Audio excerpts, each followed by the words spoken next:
Hello, welcome to this piano tutorial for the song Lord I Need You by Matt Maher, based on his album All the People Said Amen. This tutorial I'm going to take it section by section in this arrangement. And by the way, if you would like this arrangement for yourself, it's available at centeredworship.com. Alright, when I take each section, I'm going to explain the rationale behind the arrangement, give you some tips for mastering the difficult parts, and some creative ideas for altering the arrangement. If you wanted to do that, make it simpler, make it more complicated, or just freshen it up a bit. Alright, it starts out, very short introduction, going right into verse 1. The piano part is one that stands by itself just fine.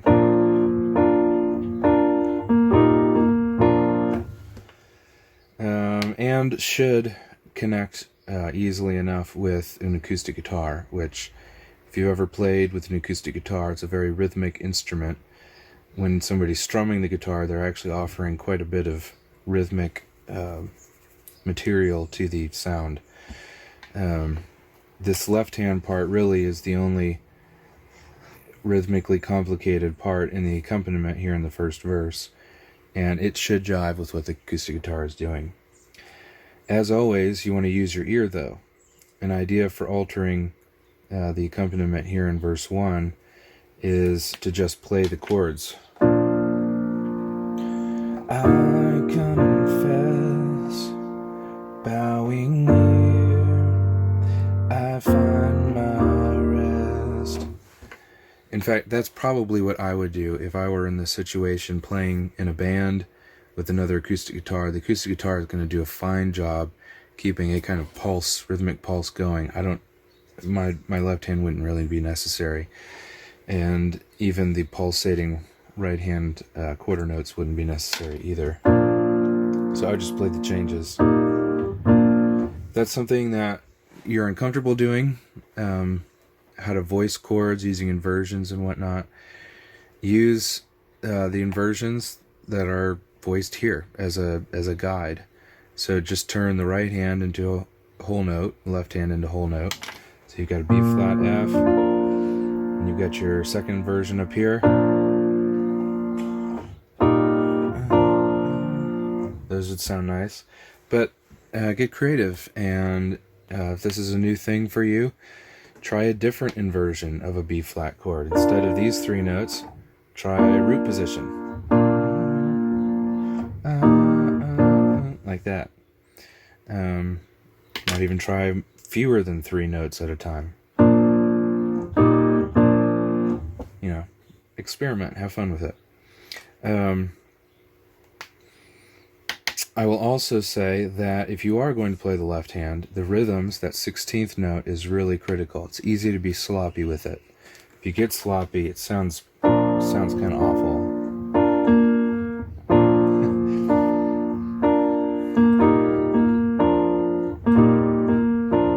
Can really kind of throw off a congregation if they're trying to follow the piano part. In order to master that, almost always mastering rhythmic parts is figuring out what the most sensible, lowest, how do I say it? The fastest subdivision that makes sense, which would be 16th notes. You have 4 16th notes per beat. This lands on the last 16th note of the third beat. So if you're counting in your head, you can count like a 1E and a 2E and a 3, like that. Or it's just as easy as to just feel a pulse. 1E and a 2E and a 3E and like that.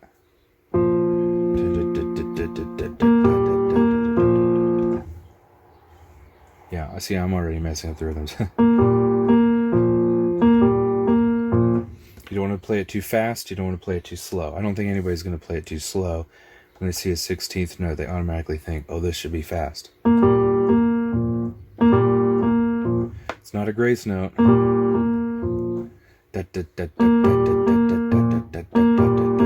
So don't rush that. Alright, okay, we get to the which, by the way, quick explanation, You play these two measures in verse 1, it'll take you right into the chorus. So you'd hop right to here from here. And the second verse, you'd skip these two measures. When you got to Christ in me, you'd hop to these two measures.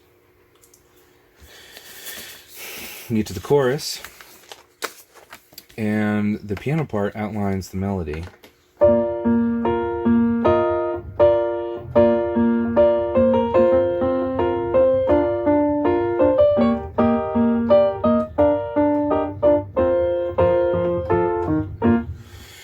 Got a note here that the octaves in the left hand are optional. They're optional for two reasons. One is it's a little bit more difficult to make that leap with the left hand down to the octave after you've been playing in a completely different position higher up. So it's easier. In the demo, I play the first chorus without octaves. The second time we come to the chorus is bigger dynamically, so I play the octaves. But then there's another, so that gives it some variety. There's another reason why you might play octaves or not, and that is if you're in a band with a bass guitar player, you might choose to not do the octaves because it's unnecessary and only muddies up the sound to have the lower notes. But if you are playing by yourself or just with guitars or something, then by all means play the octaves and give it a fuller sound.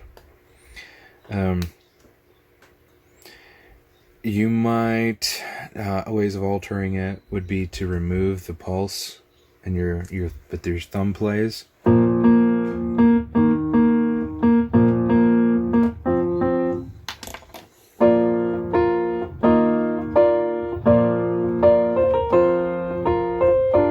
Like that. If you've got a lot of acoustic guitars going, for sure take that out, because it'll be hard to make that tight with what the acoustic guitars are doing and can just kind of sound like chaos. Okay, get through that, goes back to verse 2, comes to the chorus, then it goes to the bridge. Alright, the bridge is very self-explanatory until you get to that second measure. Now, here's what this note means if it is confusing to you in the parenthesed notes. If you're playing with a band, then I would not play those notes. I would play it like I do in the demo.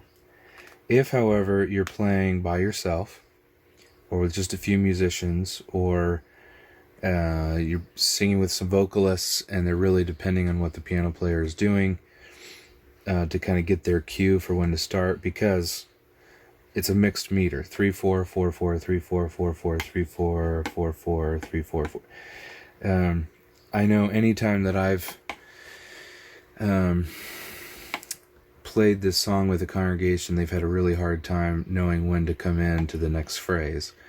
So I put those in there because it will really serve vocalists in a congregation if they're having a hard time with those entrances to play those notes. And all they are these two notes repeated as quarter notes. Instead of a whole note, you play them as quarter notes. So it'd sound like this. Teach my song to rise to you. When temptation comes my way, and when I cannot stand, I'll fall on you. Like that. Really, really, really serves the congregation well if they need that to have that. But again, if you're playing with a band, they've got clicks in their ear, or the drummer is kind of tapping on a ride cymbal or something like that, then you don't need it, and the piano part, playing it would be redundant, and it would actually sound nicer to just leave it open. To rise to you when temptation comes my way. See, that space is really, really nice. Okay, you get to... I should also say, if you want to do the chorus the bridge, more than once, which is what I do whenever I'm leading it. I do it twice, and the first time is pretty raw, the second time is a slow build. My suggestion, of course you can do whatever you want, would be to do the same, from here to here an octave lower the second time. So the first time it's up here, it's really pretty. Second time, to rise to you. It sounds fuller, has a little more energy to it. That's what I would suggest. Okay. Chorus is the same as the previous one. Don't really have much to say here. I do realize I forgot to mention something for the pianists who are playing in the verses here and who are playing all of these quarter notes. There's nothing more obnoxious, I think, for a person with an ear for classical or sacred music to hear just chunk chords. It gets kind of obnoxious. I mean, even somebody who doesn't have an ear still gets obnoxious. So you see the chords up here. This is how I try to play it. The quarter notes that fall on chord changes, I give an accent to. And I'm exaggerating. I don't actually give them an accent. I play them normally, and then I make the ones that are more filler softer. So instead of just going like a machine,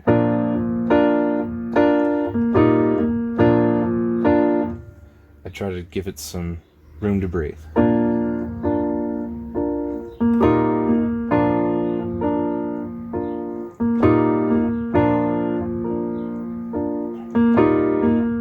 Like that.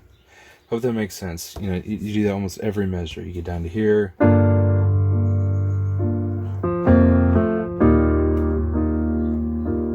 Like that. In fact, you might even find another idea. Don't play those filler notes.